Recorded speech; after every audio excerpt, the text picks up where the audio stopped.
Welcome again for another VHL briefing. Got a couple people lined up today, and we're going to try and cold call maybe one or two. We'll see what happens with that. We're doing intermission right now for the Montreal-Ottawa game, actually, for overtime. And I guess we'll get right into her here. The VHL season is wrapping up. Boston's kind of gone nuts and taken over. They've been hot lately. I've been really cold. I gotta get the lines in though. I know that because I've been busy all week. Got Lucic on the bench, which isn't very good. He got suspended, and I didn't get the lines in the last bit, but still shouldn't be in that much of a free fall. 3 and 5 in my last 10. So it looks like I'm destined to finish 4th likely and meet Toronto.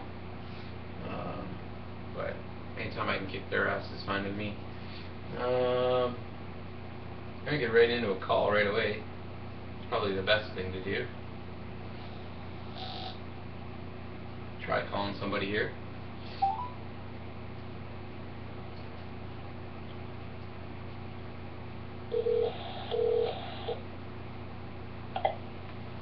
Nope. Hey. Andre. Yeah, it's going. Good, you? Watched a bit of hockey? Yeah. Next game, What's that? You called it right now. Ah. You an Ottawa fan? Well, I'm from Ottawa. I grew up in 14 Saturday. That all be kind of fun. Oh, really? Oh, yeah. Ah. Not sure. I'm just trying to work on my sound here. Okay, try and say something? Yeah. You got it? Yeah, I think we got you. Alright. Okay, so. Yeah, so you enjoying the playoffs so far? You know what? I haven't been expecting anything better than that here. Always the best time. Yeah, that's for sure. But what about the VHL here? Well, the playoffs are not that way. What's that? I don't think I'll be enjoying the playoffs in that one much, thanks to Renee's re-rate, but no, that's how it goes. Yeah, that's a tough one for you. And I was expecting Renee's re-rate to drop fairly significantly, but I didn't think it would torpedo my season the way it did. Still had lots of big names in the roster, and definitely think I could make a push. But if you're going to bottom out, this is the year to do it. Yeah, that's for sure. You gonna think you can win the lottery or what? I don't. So I think I'll be fine. There's probably 5 guys here that I'd really like to drop the lower cut to get a little upset. Obviously, it will be a hell of an ad. Yeah. Just hang on a second. I'm having trouble with my sound for some reason. Well, I'm on speaker. That might not be helpful. I'm going to get off speaker. Yeah, try going off speaker. Sure. How's that? That's better. Oh, there we go. Okay, so it wasn't my end. As always, it's my fault. Nah, no worries. Okay, so yeah, you said you trying to win this lottery, eh? Well, at this point, it's all I've got to look forward to. We'll see how it goes. I've been on a bit of a hot streak since I made my deadline trades. But you know what? I'm fine picking up some good, even if it costs me 5% in the lottery. Yeah. I'll trade you records the last 10 games. I'm 3 and 6 of the last 10. So. Yeah, and you're in a hell of a fight. Yeah, I think I'm in a mess now. I had a busy week for work, and I didn't get Lucic back in the lineup for about a week now. And it's just a dogfight. It's ridiculous. Oh yeah, for sure. Still a couple teams hanging in, but it's shaping up. Ottawa snuck back up there. Yeah. I really want to see Andre or Aaron out. Yeah, because that's a tough match for anybody. Oh yeah. Dangerous team. Yeah. Lots of veteran presence on the Ottawa roster. If they were not to make the playoffs, that'd be a surprise. That's for sure. Yeah. What else has surprised you this year? It's been an interesting year. You know what? Obviously, like you said last time, the activity. We always see a bit of a flurry in and around the trade deadline, but there was a lot of activity this year. Yeah, that was pretty insane. I've never seen one like that. In addition to all of the rentals that usually go thrown around, a lot of big names on long-term contracts moved too. Yeah, teams. I think everybody's trying to set up for next year with the cap change. And you know, that was probably the biggest consideration between my two biggest trades was with where I foresee the cap going in the future. So getting a guy like Victor Hedman, who signed long-term for $4 million, it's a huge get. And it cost me quite a bit to get Mike Green and Paul Stastny out of Detroit. Draisaitl is still an excellent young player, but getting those two guys at a combined $6.5 million for next year, and Stastny signed long-term at that $3.25 sets me up well. Yeah. Yeah, your team's going to be right back in it next year. That's the plan. I'm really curious to see, though, how this auction is going to go for the first time in the off-season. Definitely had a part to play in the moves that I made as well, trying to free up a little bit of space to go after some of those names. Yeah, I won't be a factor at all. I didn't figure. No, I still think I have to do one move because I think I'm about 400,000 over, and I need maybe one roster player or a way to. I don't know how I'm going to trim that money. I think I got to move somebody. I don't think that'll be much of a problem. Always lots of activity in the off season. Yeah, I'm going to have to move somebody I don't want to though. That's going to be the trouble. Well, maybe you'll be able to get some of those draft picks you hate back. actually be busy on draft picks for a change. Yeah, it could happen. I had one year where I decided I guess I wanted picks. I think that was when Nathan Bulio and there was like 3 or 4 defensemen like that available that draft. So I went after them all, and they all kind of stunk. Yeah, just a crapshoot. That's for sure. I don't know. I'll have to figure something out. But what about? Well, I was excited about the draft a couple of years ago. Yeah. When I got Nichushkin, and I had 2 late firsts, and I had a couple of guys lined up, and I swear to God, 5 of them dropped the 5 picks before me, and ended up picking Freddie Gauthier. As a Sens fan, picking anybody picked by the Leafs, as horrible as it is. And Gauthier really hasn't panned out, but he's since been moved. Yeah, they're talking about him on Fan by 90 all the time now. He must be having a decent year this year or something. I don't know. Well, he's going to be a poor man's Sean Couturier in all likelihood, and Sean Couturier already doesn't put up a lot of points. So I don't know if Sean Couturier pulls off that for him. He'll be a great defensive guy, but I don't think he'll ever be much more than a 3rd or 4th line. Yeah, they're talking about him as like a first line center. You know, but you know how they are in Toronto. Well, of course. Yeah. So what? I don't feel that. My biggest question for you is where the hell do you get all these numbers from? Well, I've been a staff member for a long time now, doing negotiations for a while, and I've recently changed my philosophy. I'm trying to be as fair as possible, rather than just being a bloodthirsty. Yeah. Negotiations, and this has really come through negotiations in other leagues. My personal offers have always been that detailed. I always try to provide objective reasoning for everything that I argue, things that the agents might just say, okay, that makes sense. Yep. Yeah, you come up with some wild stuff. Did we lose you? You still there? Hello? Still hearing you? Yeah, we lost you for a second there. Okay, yeah, no, I wasn't getting the feedback that I wanted from other leagues. I'd be providing them with arguments, and they'd be coming back to me with, yeah, he can get more. And to me, that's not an argument, so I've sort of made it my personal mission to try to provide evidence for anything that I'd like to argue. It's a lot of work, and obviously the agents and the GMs don't always see eye to eye, but I'd like to think that at least by being able to provide the evidence behind our argument, the GM can consider what we're saying and won't feel like they're just being gouged. Yeah, no, that makes a lot of sense.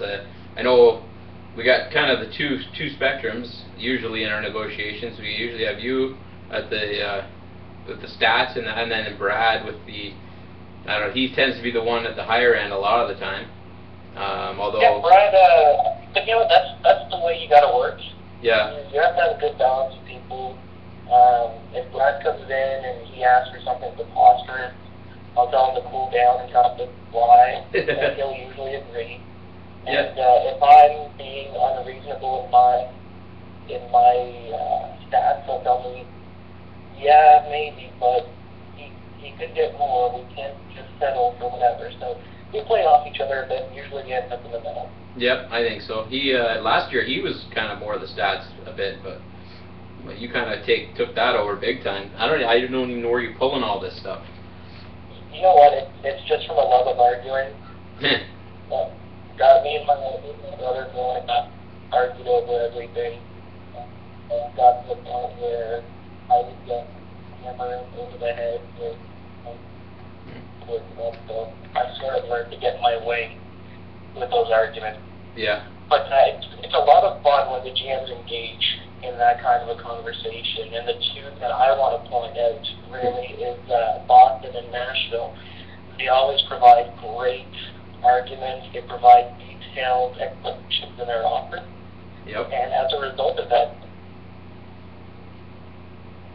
not necessarily just us being favorable towards them.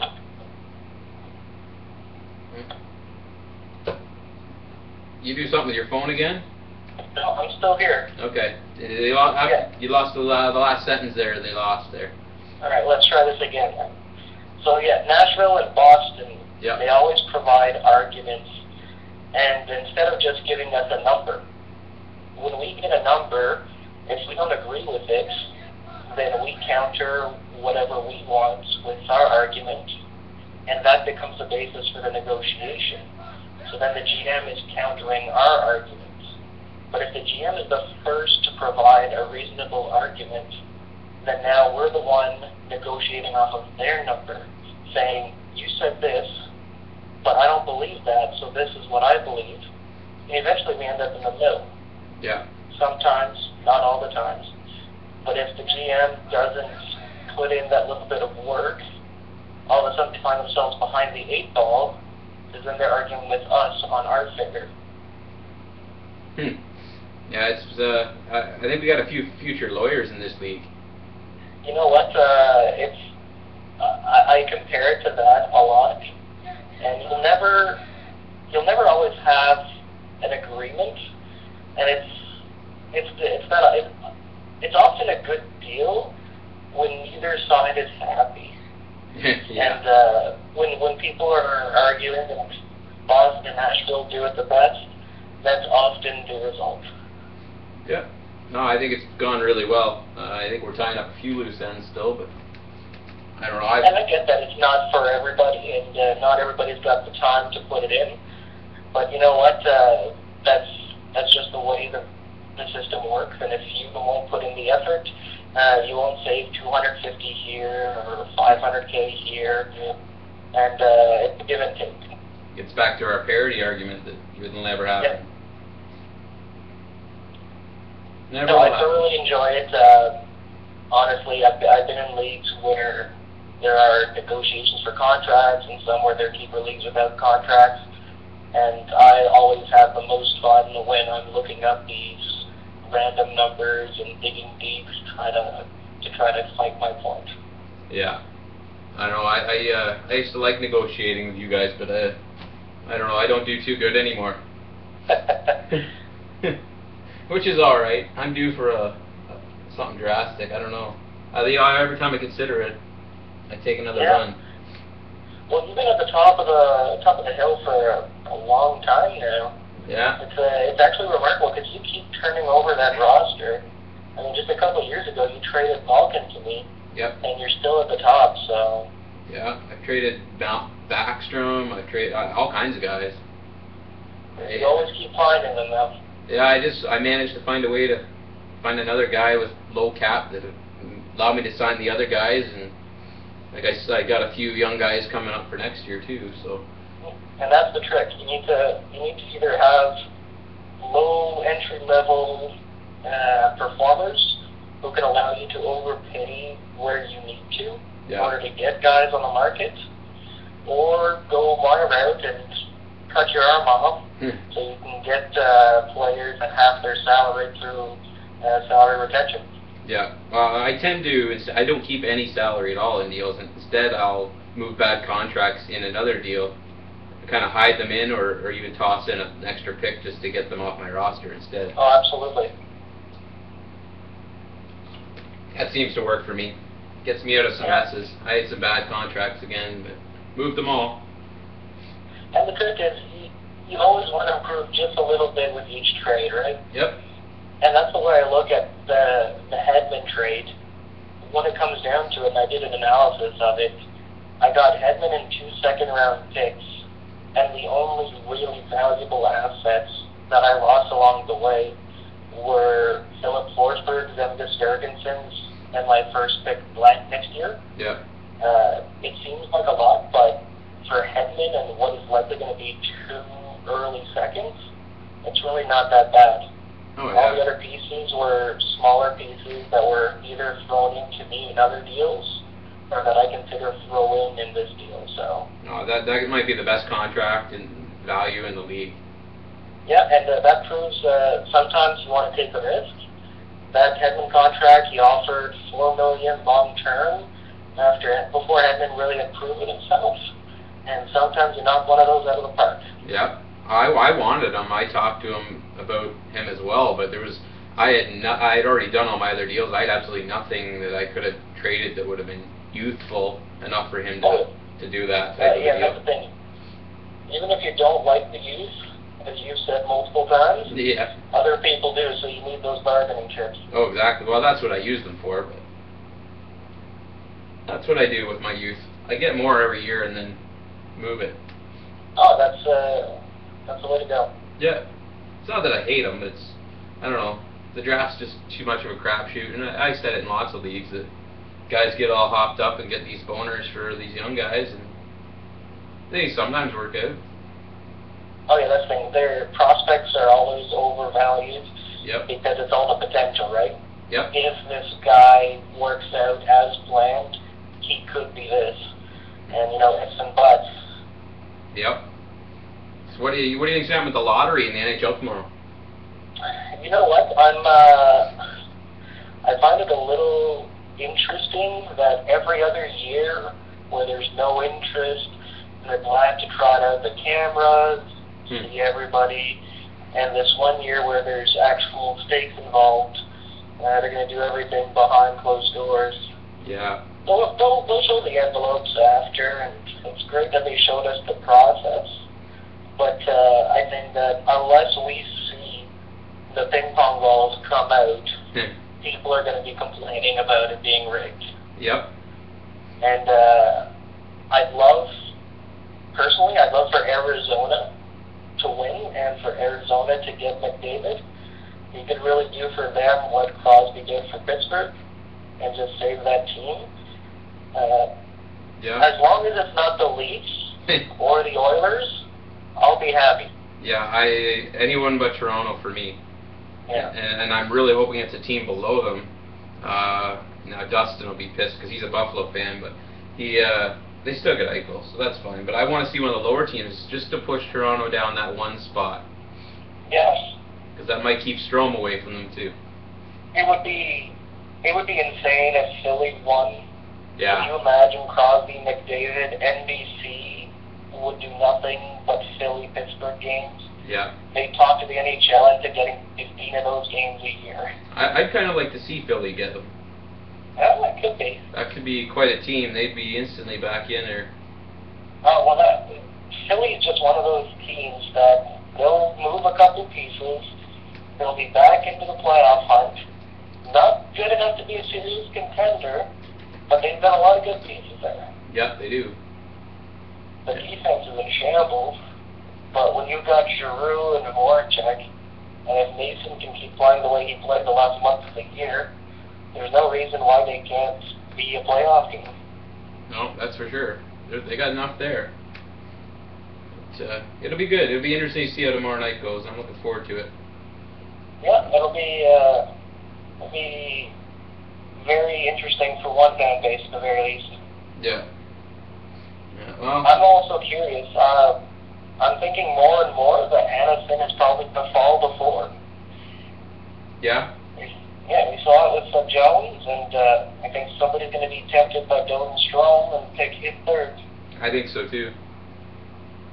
He tends to be getting pushed pretty good, I think, by TSN and that.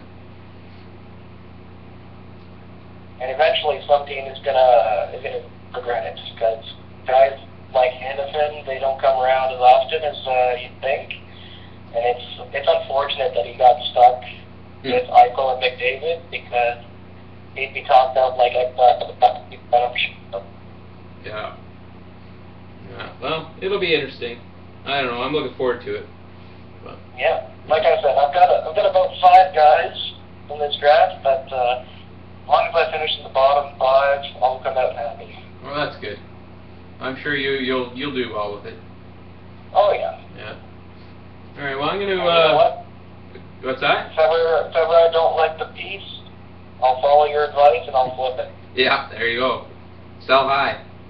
That's right. Yeah. Unless it's McDavid, he's probably pretty much a sure thing, I think. You know what? If I got the one, I'd probably throw it on the blog just to see.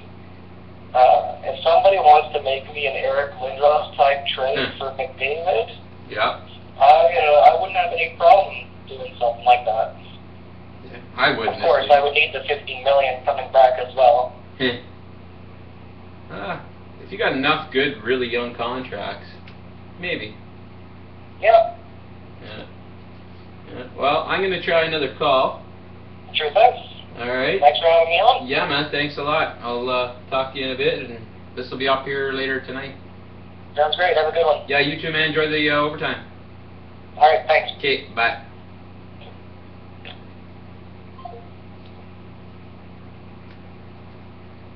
Okay, so that was Andre.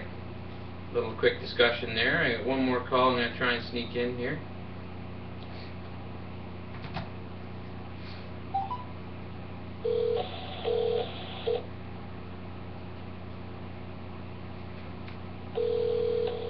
Oh, stupid Montreal.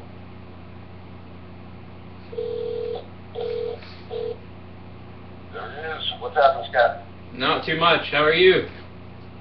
Good, man. Watching some good hockey over here. Pretty soon. Yeah. Stupid Montreal, I seen just scored. Oh, yeah. Can't stand those guys. As long as my Rangers win, that's all I care about. Yeah. Well, this is Joe, everybody, by the way. What's up, boys?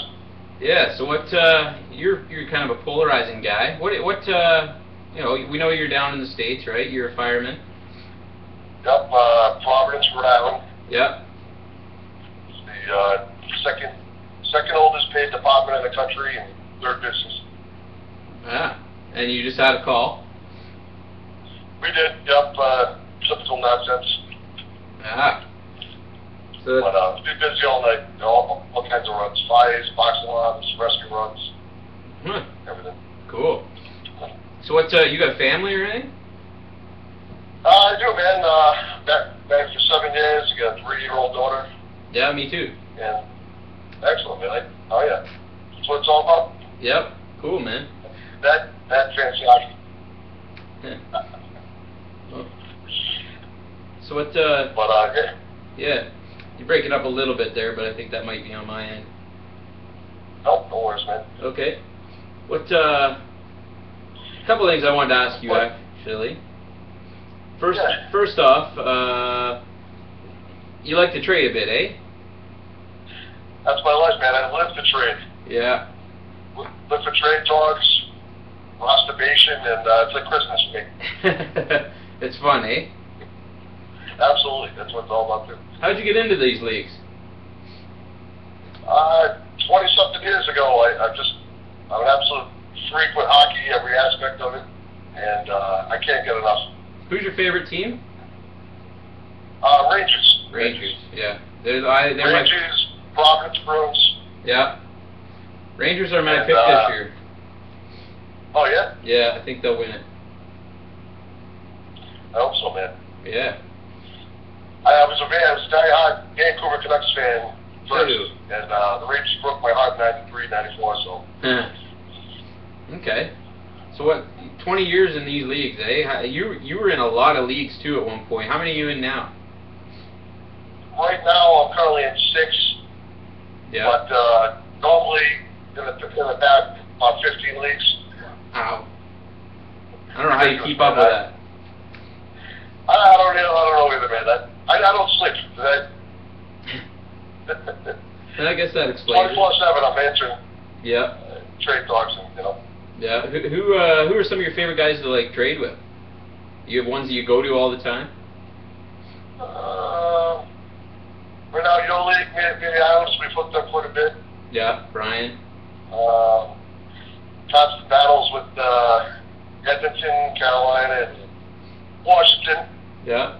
Absolutely, bad blood with those guys, but it's all good. It's, leave it on the ice.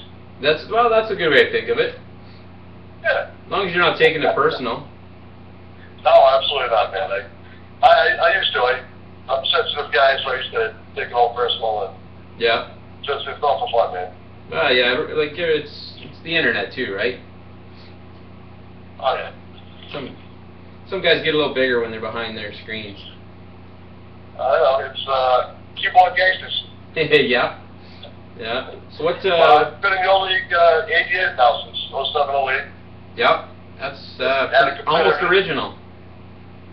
Yeah, I didn't win that cup. I took the team over right after they won it. That's what I thought. And so I had a decent team, but I wanted to put my own stamp on it. You've done that a few times.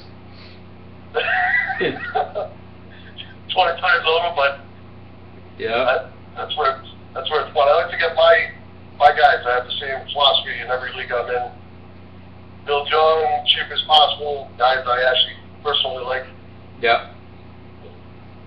Yeah, you might as well have guys you like, right? It's supposed to be for fun anyways. Absolutely. Yeah. What's your current philosophy? What are you trying to do with your team right now? So it's a little tough with the echo there. I'm like, hear my own terrible voice. Yeah. But no, just go young. I had like a 3 or 4 year game plan.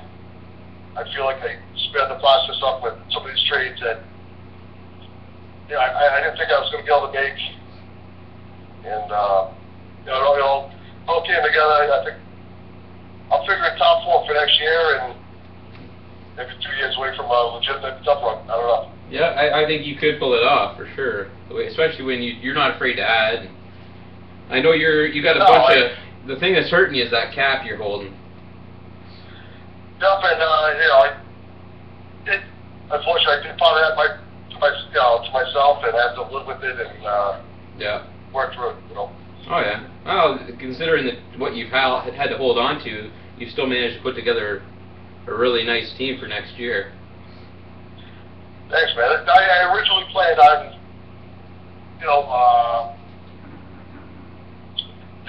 what am I saying?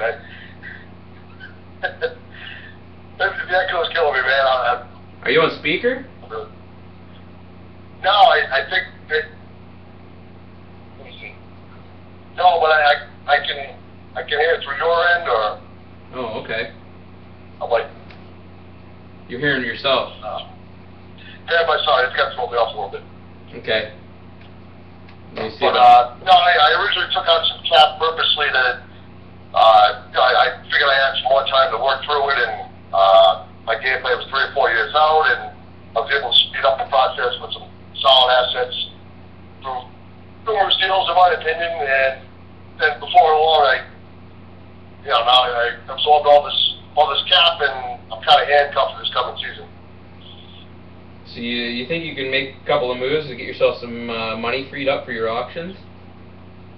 I can hear you, but I can hear you. There's no more echo, but volume is a little low. Okay. Do you think you can free up some money to get involved in the auction?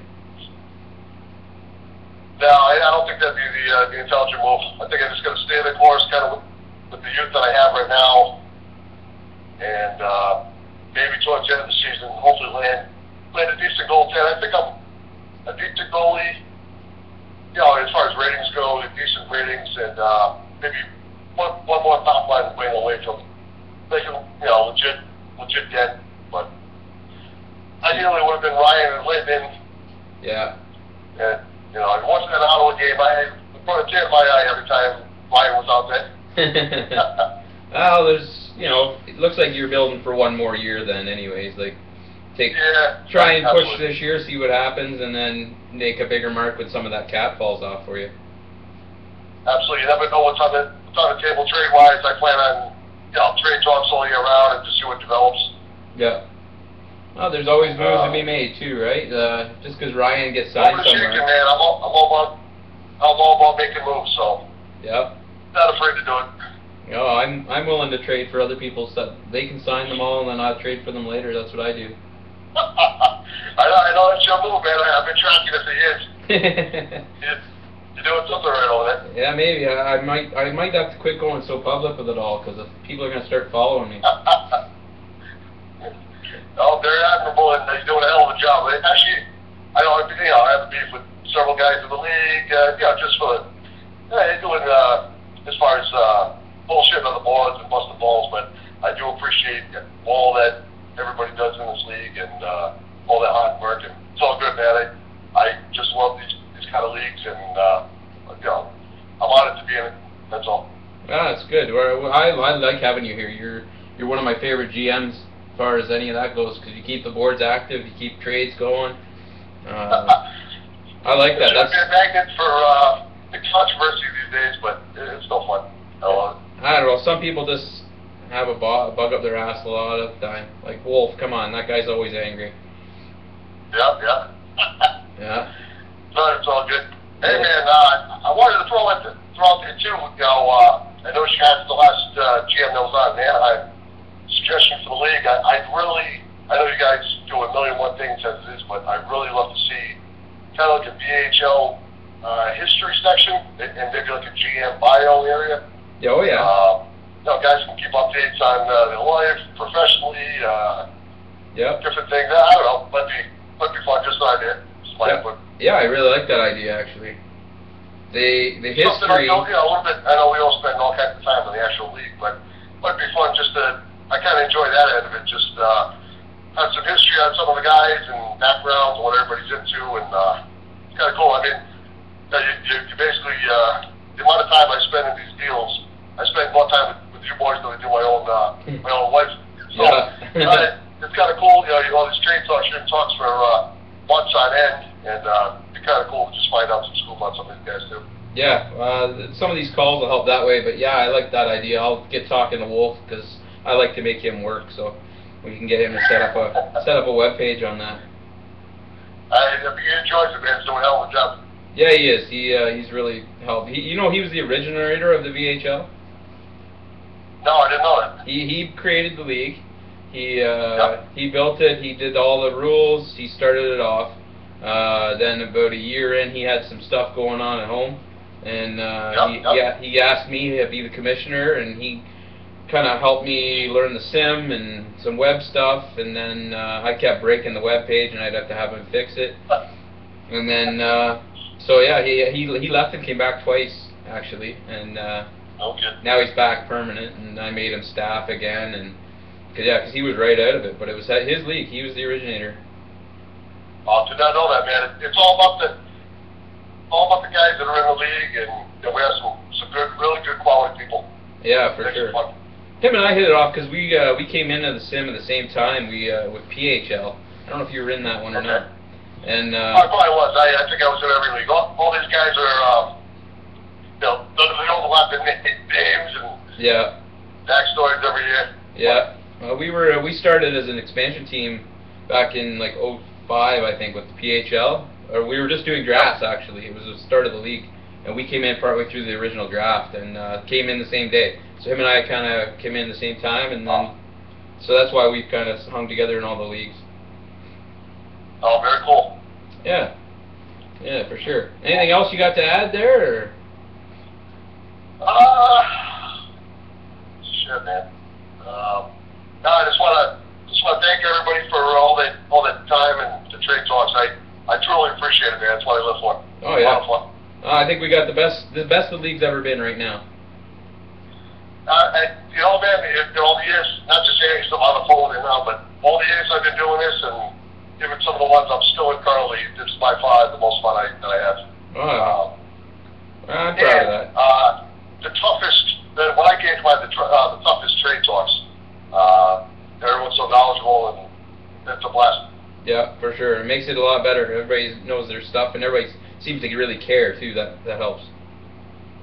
Definitely, man. Everybody keeps you honest. No shenanigans in the league. No cheating. No bullshit. I've dealt with so much of that over the years, and yep. Not even a whiff of that in this league from the 8 years that I've been in, and I really do appreciate that. You put so much time into it just to have so many of these leagues fold after a season or two. Yeah. It's painful. Yeah. Well, this one won't be going anywhere. I can guarantee you that. Excellent, man. Yeah. Well, I'll cut you off now, but I'll probably talk to you again around the draft if you want. Oh, absolutely, man. I'm always down. I was hoping to squeeze in a couple minutes with you tonight. It's normally tough on Fridays and Saturday nights. We're much busier. We'll be running all day. I'm on until 7 in the morning. Yeah. And it just worked out to get a couple minutes in the gap, so I appreciate it, man. Yeah, no appreciate problem. What you do. Thank you. Enjoy the rest of the hockey tonight, eh? No doubt, man. I'm not watching the Flames in Vancouver right now, so. Cool. All right, man. Thanks, Scott. Yeah, take it easy, eh? Stay safe out there. Take care, bro. Okay, talk to you later. Bye. Yeah, bye.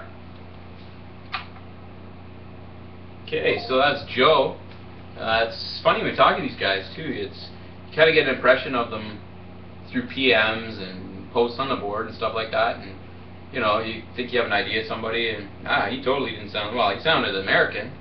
I kind of expected that, but aside from that, no. Good dude. One-night hang out and have beers for sure, so. Knows his hockey, likes his hockey, loves his hockey. You can't beat that, so. And that's definitely where the state we're at with this league right now, so. That's good. I was going to do a cold call, but I've gone a little longer than I wanted anyway. So maybe I'll just shut her off and watch some hockey tonight anyways. I just want to get a feel for the league from people, and I'll do another one here. The season's just about over here. We got, I think, 4 games left for most guys. Dallas, LA, San Jose, all still with a shot. Colorado's in currently. I don't know. I think LA and San Jose are pretty well done. Dallas, he did what he wanted. He got himself into the lottery. So he's falling back out. Probably nothing going to change much in the West. Arizona snuck back in there. I'm still surprised that team's there. But not good for them. It's good to see some new teams in there. Then the East, pretty defined other than jockeying. Like I said, I really didn't want Aaron in there. But doesn't look like I'll meet him first round anyways, so that's going to be Boston's problem. That smells of reeks of upset for me, but we'll see. Columbus still can catch them. They got a game in hand. They have more same amount of wins right now, so Ottawa could get bumped back out. Rick in Montreal still hanging in, but pretty well on the brink. So I don't know. We'll see how the races go. We'll do another one of these here very shortly. I just wanted to do a quick one. I had a chance tonight. Wife's out, kids just got to bed, so and I've had a busy week with work, so I haven't been on the site too much. So I think myself super prepared, but anyway, I'll shut her off. We'll get some hockey going on the TV for the second games there, Calgary and Vancouver, and hope Vancouver loses. All right, You guys all have a good night and enjoy, and we will talk to you later.